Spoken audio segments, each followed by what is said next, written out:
Hello, everyone. Brady, Charlie, Garrett. We are here. It is officially 2019, meaning you know what that means, guys. I'm a teacher, and every time I have to write the date on some paperwork, I'm going to write 2018 for the next month or so. Hey, that's the best way to do it, right? It's okay. The students do it too. I know. It happens. And then I'm going to be like, you gotta get mad at them when they do it. I know. Then I get the dad joke. Be like, wow, you turned this in a year late. At that moment, teacher of the year. How'd you have this in the past? All right. Anyway, let's get started. So we're not really going to talk a whole lot about wrestling this week. The shows were pre-taped. A lot of people that would be looking at this podcast, you probably already saw a bunch of results. We're mainly going to talk about the hot topic on the airwaves right now, which is All Elite Wrestling just announced. We're going to run down some people that we would like to see in All Elite Wrestling, or maybe not like to see. We're going to talk about 2019 and this new TV deal coming out for WWE and SmackDown getting switched over to Fridays and all that stuff, and how All Elite Wrestling is going to play into all this. And we're gonna talk a little bit of Impact and the sadness that's ensuing on that front as well. So, Garrett, let's just talk a little bit about wrestling this week. I know it was pre-taped, but WWE did have some good stuff. I'm impressed that the crowds were able to stay awake for these tapings, because that must have been long nights for the folks. But what are the things that were worth staying up for? Well, definitely a lot of that fell to SmackDown this week, but definitely a bold move this week was putting the steel cage match. It's the first thing that came out on WWE television this week. It could have taken the sales of the show. We'll never really know, because they insert what the reaction they want to be into the. If you believe what people on the internet say, they insert the reactions afterwards so that it sounds the way they want to sound. Whether that's true or not, I don't know, but it seemed like it's like a little noise where it's quiet. Yeah, it certainly wasn't as big of a show, because these people were probably sitting there for hours, so they're not going to make them be. No one's going to be that involved for like 6 hours, Yeah. However, what I thought was really interesting on SmackDown this week was we had Becky Lynch being the person to answer essentially John Cena's open challenge. And then that actually flipped into a really interesting segment where they had a mixed tag match that was announced out of nowhere that I was actually really excited before. I've said this a lot. I don't really like mixed tag matches. I think the rules of them kind of stupid. And I think the best mixed tag matches we ever got were with Chyna back in the day, where she would actually tag in and fight the dudes. But whatever. Point being, I just don't like those matches generally. And I really liked that this week, especially when Becky got the rub on Cena. Of throwing him out of the ring and stealing the victory, which I thought was really interesting. If Michael Cole had been there and there'd have been a roll-up, he'd have called that stealing a victory. But you know what, anyway. Okay, and the last thing I think I'm going to hit on, because there wasn't anything in particular that I really, really wanted to talk about. The main event of SmackDown this week, oh my goodness, that match was insane. So it was a fatal 5-way match. This is kind of what they did around this time last year when they didn't really have any big feuds going on. So they just kind of threw a bunch of people in matches. This is mostly what they were doing on Raw, but big multi-man matches for just so that they can get somebody into the title scene, so they don't have to build something up. But we'll still see the next 3 weeks of AJ Styles and Daniel Bryan build up again. But it was just to set things up, I guess. I don't know that I agree with the result. I really would have liked to have seen Mustafa Ali get in. I wouldn't put the strap on him just yet, but it would be really interesting to see him go for it. I gotta why they wouldn't pick him. Okay. Because it's the Rumble. They don't. I think they would think in their heads that's too early. I think they're fine with him being on a pay-per-view, and maybe it's just unlucky for him that it came at this timing.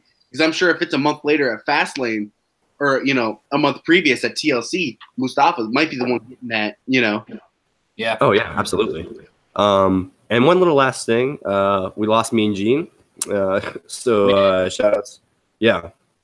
So shout outs to the family, and great voice of wrestling. Kind of stole every segment he was in, even though he was supposed to be building up wrestlers. It was great.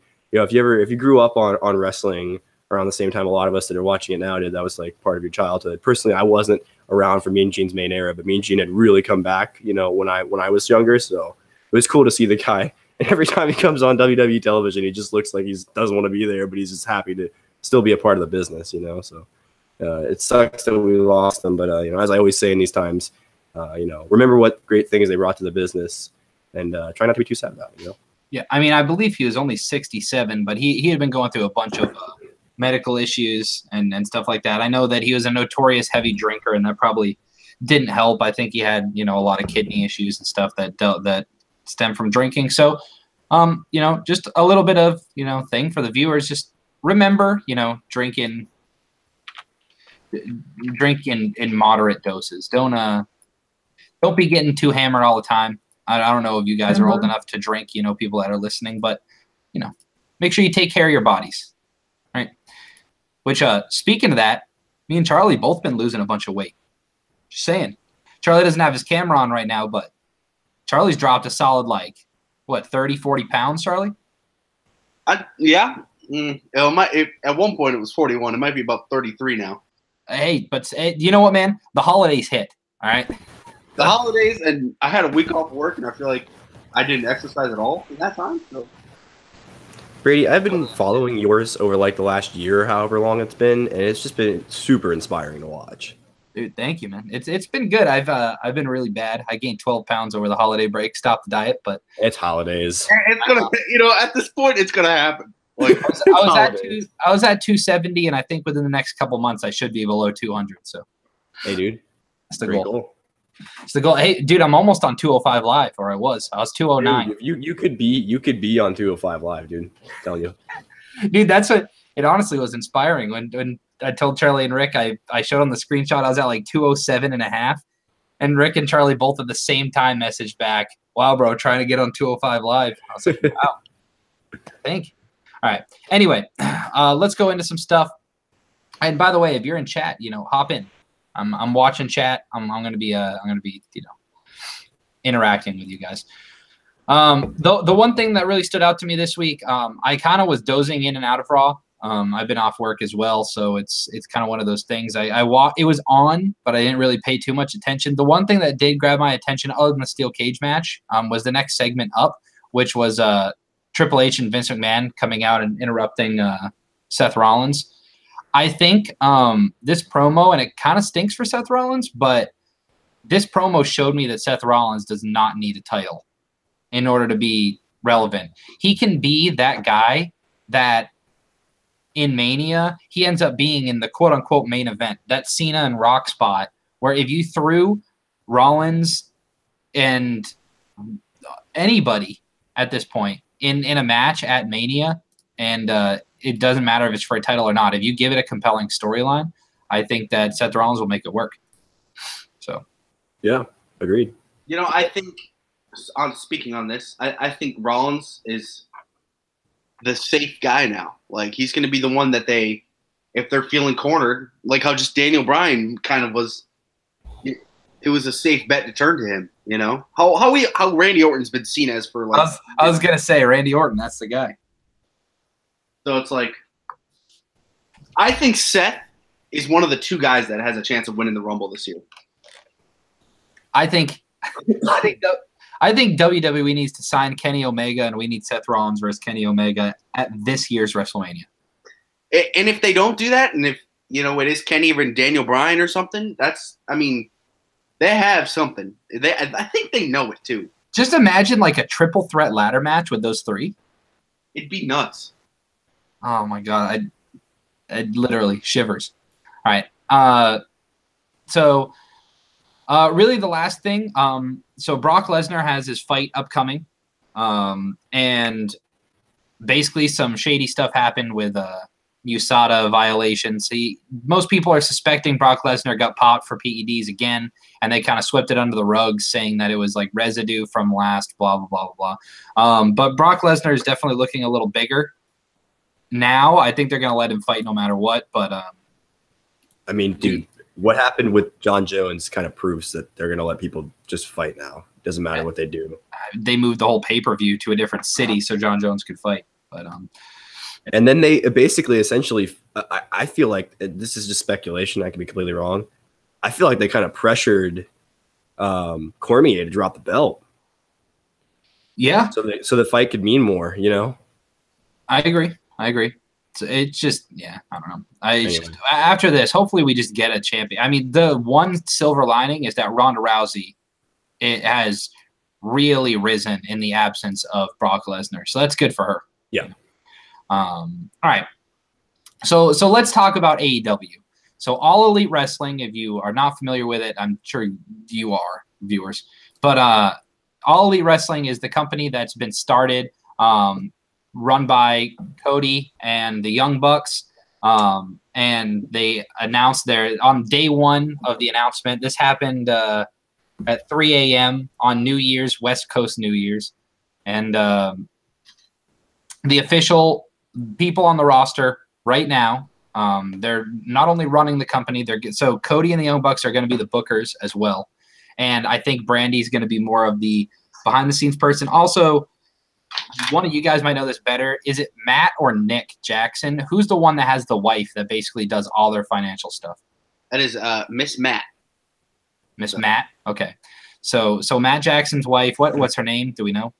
They just her gimmick's Miss Matt. Okay, so Miss Matt is kind of going to be the behind-the-scenes running everything as far as contracts and stuff like that seems. The only people I have officially on the roster are Cody, the Young Bucks, Nick and Matt Jackson, Brandy Rhodes, and Adam Hangman Page. So right now, that's their starting roster, and so there's a lot of talks about them wanting to get a big roster. So where's this money coming from? Obviously, you can't just start a wrestling company out of the blue. There are contracts, stuff like that. You need money for contracts, obviously. The money, primarily, the startup fund has come from Jaguars, Jacksonville Jaguars, NFL team Jaguars. Co-owner Tony Khan, he's the son of Shad Khan, who is the primary owner of the Jaguars. He's got a bunch of money, obviously. And the report that I saw originally was $100 million is what they were kind of toying around with.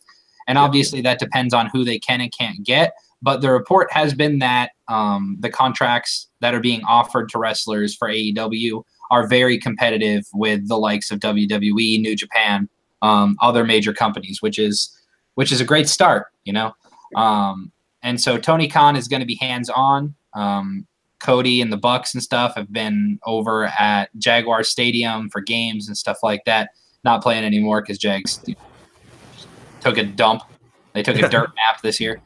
But he's been working closely with Brandy, who's the chief brand officer of All Elite Wrestling. That's her official label, whereas Cody and the Bucks are listed as bookers and talent, obviously. And so where do they plan on making money in the long run? WGN, the TV station, has shown interest in having them on their channel. But there have also been rumors that TNT possibly, it's not that they're interested, but it's that TNT has always been infatuated with combat sports, and they've been trying to get something on their network for a while. So we could see TNT, which would be massive for AEW. And if not, I know that TBS has also shown interest. So WGN is kind of the one that not necessarily a shoo-in, but they've shown interest. And TBS and TNT are possibilities. So that being said, they're looking to be on Tuesday nights. And this would be great knowing that they would probably start around the time later in 2019 where WWE is switching over. They've got the new deal, and they'll be switching SmackDown over to Friday nights. So what do you think about AEW potentially filling in that gap, having money, being competitive with contracts? Garrett, don't talk about any necessarily people they're going to sign, but what do you think about this whole situation? Do you think they're going to sink or swim? I think if All In is anything to base this off of, and I think it's the only thing you really can at this point, they're going to do everything in their power to make sure this works. I think that's why they went to such a big name like Khan to actually help them fund this, because they knew they were going to need a lot of money, because they could have started this as an indie promotion. They didn't have to start this as a nationally syndicated promotion. You know, this could have started as just All Elite Wrestling. We do shows like All In every couple of months, and, you know, tapings here and there, but we don't actually have television deal, you know, or whatever. And that could have been it. They could have done shows with Ring of Honor or something where they got on television because their superstars get on that way or something, right? Yeah. But I think what they're going to try and do here, because of the way they're going about this and how they actually have people in all these positions that haven't been in the business, they're trying to make this work like other companies did back in the day. The only thing that might hurt them is the only company I know of that was pretty much run by the boys was ECW, and we all know how that went after several years of everyone getting their heads cracked by steel chairs every night. Not saying that's what's going to happen here, but if what TNA or Impact was doing is to suggest anything, they may have to go that way too. Like it's one thing to have it's one thing to have pride in your promotion, but to kind of sell your soul for it is a different thing, right? Right. You're putting all of your faith into it. So I think Cody Rhodes has got the ability to run a program like this, though. Well, man, Cody Rhodes is a character in WWE. Cody runs the American Nightmare has the power. So I got asked, Charlie. WWE does live every week, right? Do you think AEW will go with a live format, or do you think that they'll do what seems to be the more wrestler-friendly schedule and do tapings, especially since we know they probably won't travel a whole lot to different venues at first?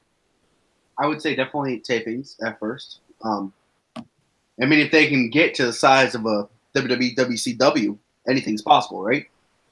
Yeah. I think this has got to be the best thing to happen to wrestling. I mean, anyone who's anyone is going to be signed. Whether it's WWE, because ROH, they don't want to be the number 3 guy anymore. They want to be number 2 still. They're not trying to lose that spot. So, yeah, I mean, this is fantastic for it. I think one of the biggest things that's going to be able to see what happens is what are the relationships like with other companies? Are they going to bring in guys that are signed to New Japan contracts or MLW contracts? And that's the reports that I've heard is that the company that's really in the best spot here is New Japan. Oh, yeah. I mean, if that's anything, they have their separate fan base, and you look that WWE's been working for years to get a good relationship with New Japan. You've seen guys that have come over, AJ Styles, Shinsuke Nakamura, to name a few. Gallows and Anderson. You see that WWE has purchased footage from them. They have a good relationship with New Japan, but New Japan isn't necessarily going to send their talent over to WWE to have a joint promotion. Yeah. If AEW and like you said, this is all about who's going to be that number 2 promotion right now in the United States. Because in the world, it's obvious WWE is a clear number 1. New Japan is a clear number 2. After that, Ring of Honor, AEW, Impact, whoever has the best relationship with New Japan and New Japan will allow them to be on their shows, I think is going to win this battle. Yeah, absolutely. So let's talk about some people that could or could not be on the AEW roster. So we have no idea how much money's going to be there. We have no idea what TV network's going to be on there. But let's throw some names out there. I found a great article by Bleacher Report title, and you guys feel free go over and read this. It's titled 10 current and former WWE stars who should join All Elite Wrestling, because our viewer base, and I know that all 3 of us, we're definitely more familiar with WWE than any other company, as most people are, and then we'll throw out some names after that. So let's run down their list and let's see if we agree or do not agree based on what we know about these people. So number 1, they have listed Alberto Del Rio. Garrett, what do you think about that? I think he certainly has enough of a name from WWE and a record of having really solid matches with people. Excuse me, but I don't know that I would say if you're pulling talent right away, unless you're just trying to get names. I don't know that I necessarily 100% agree with that. Charlie? I'd stay as far away from that dude as I can. I'm with Charlie on this one. Just his out of the ring shenanigans, his history of not showing up to shows. I don't think you do it. Yeah, the name is the only reason why, and I don't even know if that's worth it. Yeah, I agree. Damian Sandow, Charlie. Yeah. If he would, and we know he's living in LA now doing the whole actor thing. So, I mean, if you're doing promos and not just straight wrestling, like I'm sure they are, I'm with it. Yeah, if they're looking for characters, I mean. Yeah, you can almost put him as a managing role, almost. Big dude manager. Maybe he wrestles every now and then, but. I know, runs a faction of young guys that they're trying to groom themselves. That's the other thing. Yeah. We have to understand AEW. Cody and the Bucks are probably going to want to sign between 10 and 15 accomplished guys that can really, and girls, that can start off the company in the right direction. But I have a feeling they want to groom their own guys. I mean, they know so many people that have wrestling schools, and so they don't want to be Impact. They don't want to be seen as that WWE light like TNA was for so long. So I think, I mean, we even just saw it in their first non-Bullet Club signing or whatever in Britt Baker. That's a good step in the women's division. I mean, that's a good first person to have that can wrestle out there. Yep. I agree. So they have these guys listed as a team, but I think both guys would be good on their own. And this is, I mean, I don't think either of us are going to disagree with this one. Zack Ryder and Kurt Hawkins. 1,000%. I think you jump on them. I'm so surprised WWE has not put them as a tag team yet. Yeah. Again. Weren't they like, wait, who was it? Were they the Edgeheads back in the day? Yeah. Yeah, they were. See? Liars. Yeah. Like, so I think something that would be really fun if WWE did right now, talking about like not pushing them and stuff like that. I don't like to do a whole lot of hypothetical booking, but with this push that Zack Ryder's getting online because he wasn't put on a single Raw while being on the roster all year, except for the very last one. If they were to have Zack Ryder get a push and win, and then all of a sudden backstage he runs into Kurt Hawkins, who is like, dude, I need help. That down and out Kurt Hawkins, and then Zack Ryder is the one to get Kurt Hawkins his win on a pre-show on Fastlane or something. Why not? Damn. Why not? No, why not? Ty Dillinger, Charlie. I would. If I were him, yeah. And if I were them. Now, remember, we don't know exactly when these contracts are up, but I think that's why a lot of people haven't been signed necessarily just yet. I think AEW wants name recognition people right now, and so they have to wait for contracts to be up. So all these names, let's assume that they're also interested in AEW. Do you think AEW would be interested in them? What do you think about Ty Dillinger, Garrett? I think that'd be cool, and I have an idea for a gimmick he could come in with. So he's the perfect 10 on WWE television. I'm assuming they own that. Yeah. Make him the imperfect one. Like the imperfect one, you know what I mean? Oh, I see what you're saying. Like a badass. So you can keep the same kind of gimmick, but he's now like a heel or something like that. You know what I mean? He's a good heel. Ty Dillinger is a really good. Mm-hmm. I'm assuming that's what he's going to work on the indies, or well, if he goes to AEW, you know what I mean? Because he's been a babyface, locked in the babyface role for like 3 years. And that's two guys in Damian Sandow and Ty Dillinger that are so they're solid in the ring, and they're also versatile as a babyface or heel. So yeah. It would work well. Garrett, the Ascension. Huh. See, now that's a team that was really popular in NXT that never really lived up to the hype on the main roster. There's several groups like that, but I mean, I could seriously see that working out for them because they could literally. I mean, no one can say they could maybe change the face paint. Maybe is all they can make them do, but they can't say they own that gimmick. You know what I mean? Unless it's the images. Especially since this one's stronger. I mean, Charlie, we have to think Ascension's probably going to get released by WWE. Yeah, definitely. How it's been going. So they wouldn't even have to, AEW could kind of pick them up and sign them for even less. Do you think that that's a good bargain deal for them? Well, while I see your point, but I also think that what's going to end up happening is they're going to turn into a bidding war with these other companies because it is just someone. Yeah. While we're, 5 years ago, not even last year, these guys probably, would have went untouched a little bit. They'd work like those places in Chicago that, you don't really make any money. But now, these guys are probably going to get contracts to either Ring of Honor or AEW. So, yeah, I'd say, yeah. I mean, they're older guys, too, man. They've been in the business. They're solid workers. They don't work dangerous or anything. No, yeah. I mean, we've seen that Connor guy's got something, man. I mean, yeah. We were talking about that like a couple months ago. We were talking about how Connor, it's like, you know what? He's not so bad. And he's got big size. He would be a solid single star, I feel like. Yeah. If they broke him up ever. That gimmick wouldn't. Yeah, the gimmick sucks as it is. I mean, it's just under the dirt, but yeah. Garrett, John Hennigan, otherwise known as Johnny Impact or John Morrison. Yeah, I think that would be a logical move for him too, because I feel like the last several years all I've heard about him is he was on Survivor, which was weird. And then he's been like pseudo contracts with like 3 companies. He's been everywhere. Yeah, the biggest one he's been with that I know of. I don't know if he's done any PWG stuff. I know he's been with Lucha Underground for a while. I can tell you right now, he is the guy in Impact. He's their number 1 guy. Yeah. So. Yeah, interesting. So that's what I'm saying. But if there was a bidding war. Yeah, I would go after him. Oh, absolutely. That would be a good get for them, especially if he was like still champion. And now's now's a good time to talk about it. Talk about Impact since John Hennigan is the guy. When Impact comes around to offering new contracts, yes, it's possible that they really open up the purse for John Hennigan, but if they're not able to, and the money seems to be going down for them, it's not in a good trend for Impact. And why is that, Charlie? Yeah, their American TV deal. Garrett, have you ever heard of this channel? It's called the Pursuit Channel.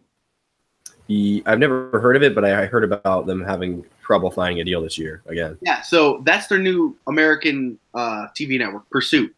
It's not even on Charter. It's not on Charter cable, so that's kind of crazy.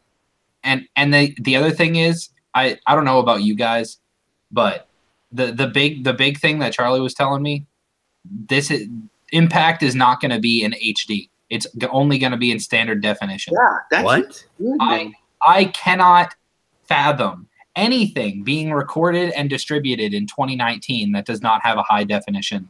Yeah, well, it's still gets distributed. I mean, most local television isn't done in high definition, but I mean, like, because generally for nonprofit stuff, they don't upgrade stuff. I don't know what kind of that they must be in one of those. And I know I've heard about a lot of this. If there's a smaller station or a smaller network, they will just keep the same equipment for years because they don't. It's not feasibly. Yeah.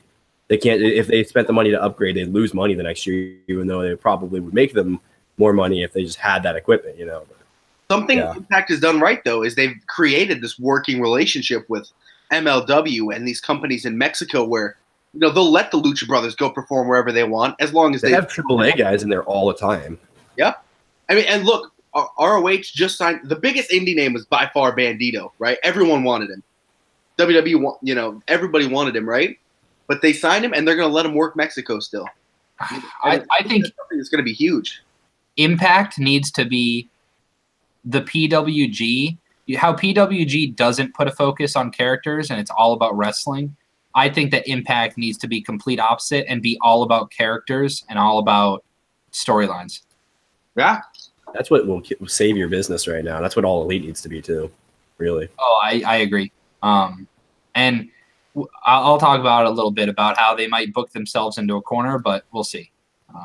So person number 9 listed, Rob Van Dam.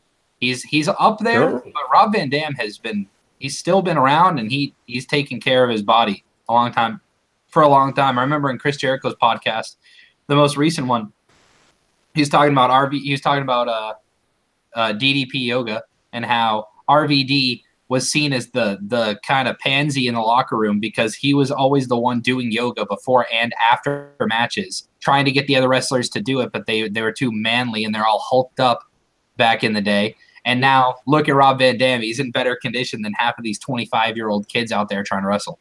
So, So Garrett, RVD, yes or no? Yeah, I know. Again, star power is everything in this. You need to sign some huge names that, excuse me, that people are going to recognize. So that would be a good get. Yeah, I don't know if you were going to sign him to a long-term deal though. That was my next question. Charlie, do you think that RVD would sign an exclusive contract with AEW, knowing that maybe WWE could bring him in for like a Royal Rumble or something? Do you think it's worth it for RVD to sign that contract? I'm going to say if he got offered that contract, yes, it would be worth it for him. However, I personally, I wouldn't touch him right now. I agree with your star power, but to play devil's advocate here, I mean, this guy, unless you're bringing him in for a one-time dream match, and that'd be against who? Kenny? So they got to secure that bag first. So it's like kind of an interesting situation. And supposedly Kenny just got – oh, sorry. Go ahead. I feel like he makes most of his money off these one-time appearance things like at other places where he is the top guy. You'll go to a local indie show, and he'll be paid more than anyone probably off his one-time deal because you get to meet him, and all this other stuff. So for him, if he got offered the contract where he made more money, yeah. No, I was just gonna say, you brought up Kenny. Kenny just got supposedly offered a huge deal from WWE too, which we don't know he might take. I'm sure the other guys, even though they're his friends, would like to have him work with them. If he got offered way too much money, they might just be like, "Dude, take it." Yeah, you never know. Tony Khan might just be chucking money at people. So, all right, and then the last guy on here is someone that has publicly stated he will never sign a contract with a company other than WWE ever again.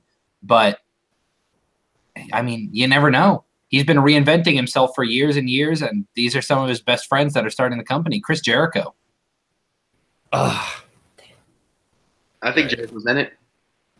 I think it's already been implied that he's back. He's not going to be in like a backstage role, but he will be talent probably. I think Jericho is one of the biggest selling points of all this. We're going to get Jericho in there, and it's like that's going to be the name. I think that people hold on to like, wait, Jericho's in a new wrestling company on our television? That guy's awesome. I remember him. Or, then there'll be the kid, oh, he is still great. I mean, Jericho as a heel with face Cody being the first main storyline they do for the first title. I'm down. Alpha versus Omega 2 at Double or Nothing.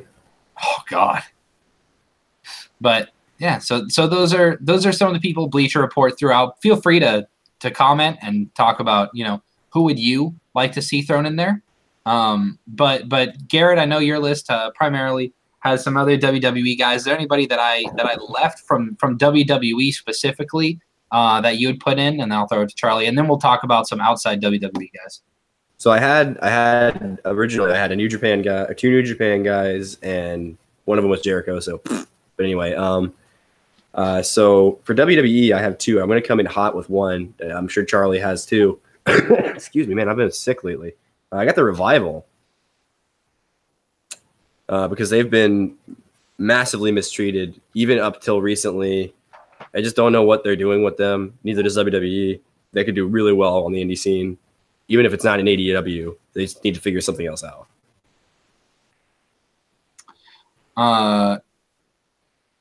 Yeah. I mean, I don't see why, or why not.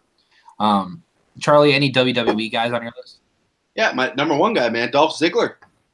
Ooh, damn. I think any day of the week, that's the guy right there. Yeah. The work rate would get him signed, and his storyline work would also get him signed. But if you're Dolph Ziggler, do you want to go to AEW or do you want to go to New Japan? I think if they're working with each other, it doesn't matter. He would have his pick. So if they get a working, if they get a working relationship with Japan, anything's possible. That could be 2. He could be on the edge of deciding to sign somewhere else and deciding between Japan and AEW, and then suddenly he hears AEW's got a contract with New Japan. Isn't it telling, though, that New Japan put everyone over other than the elite guys at Wrestle Kingdom? It's suggestive. I think this whole thing with Juice was planned for a long time, though.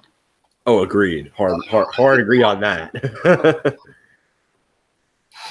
All right, I'll throw out one other ex-WWE guy just because I know Charlie will love this one. Charlie, what do you think about AEW signing Ryback? I don't know. If they want that guy, go for it. But jeez, you would think if he was like wanted, he would be an Impact or ROH or something by now, right? God, Every company needs a giant, though, right? I'd go get Jack Swagger if you're getting a giant or something like that. True, Swagger. Isn't he starting an MMA career or something? Jack Swagger like 5'8"? He's the Lucha Underground. No, dude, he's big. He's the Lucha Underground world champ right now. Oh, is he? Isn't he trying to start an MMA career or something? I don't know, but I could see. Apparently, he's doing really well, so I could see him. That's kind of why I brought that name up. I know it's a random name. Yeah, that would be pretty cool. Good. What about a guy from NXT? All right, Charlie, I'll stick with you. Also, there's like a weird clicking coming through your mic. So I'll throw it to Garrett first. But Garrett, name some guys. Just what's the rest of your list? What's on the list of Garrett? So I did have Ziggler, but I mean that doesn't count anymore. So I have Will Ospreay, who could be obviously you'll have to work some stuff out. It won't be right away, but that would be a great signing. And then I have a female superstar in here that I think would do extremely well in AEW and already has a huge name behind her. Repton here, a.k.a. Emma. Tennille Dashwood Emma. Oh, yeah, Tennille Dashwood. Yeah.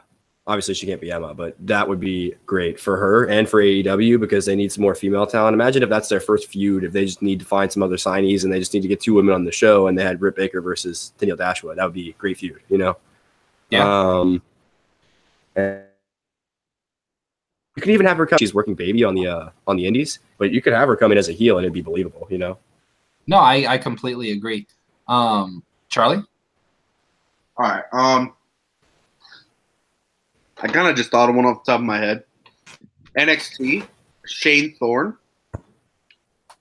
Oh, yeah. He's one of the TM61 guys, right? Yep. And since Nick's gone now, I doubt we're going to see too much of Shane anymore. Right.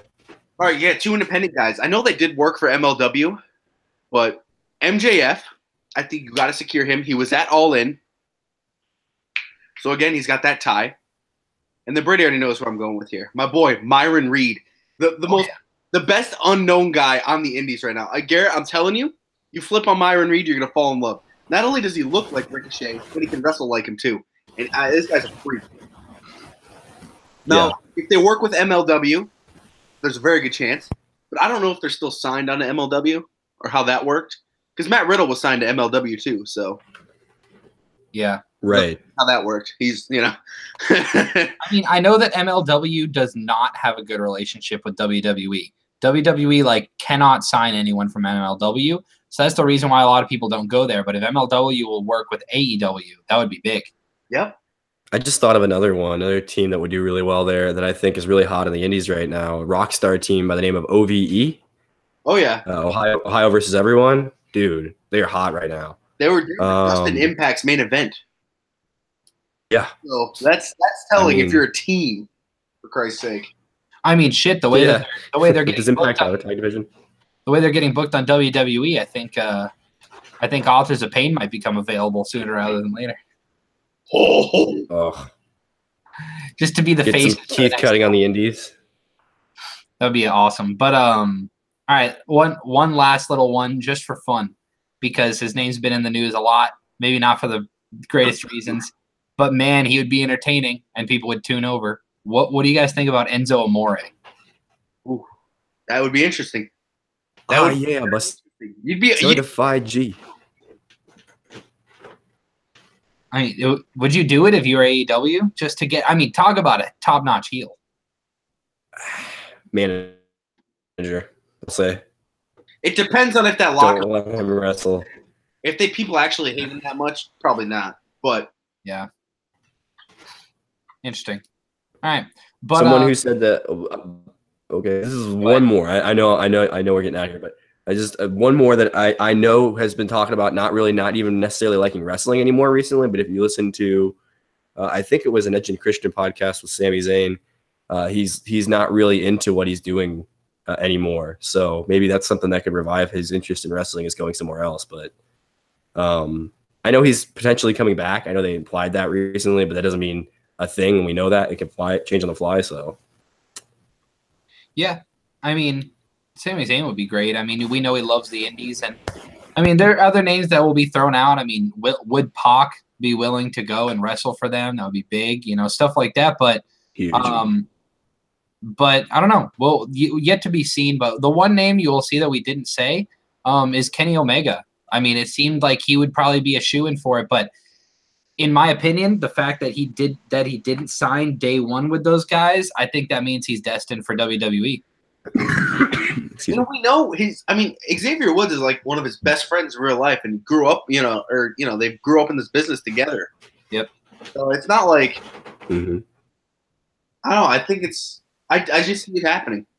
I think seeing Kenny Omega debut, I honestly, I don't think WWE's ever done this. I think you debut Kenny Omega at number 1 in the Rumble. I mean, I would have done it. If you do it at 1, that'd be huge too. But I imagine. I mean, AJ Styles was what, 3, dude? Yeah.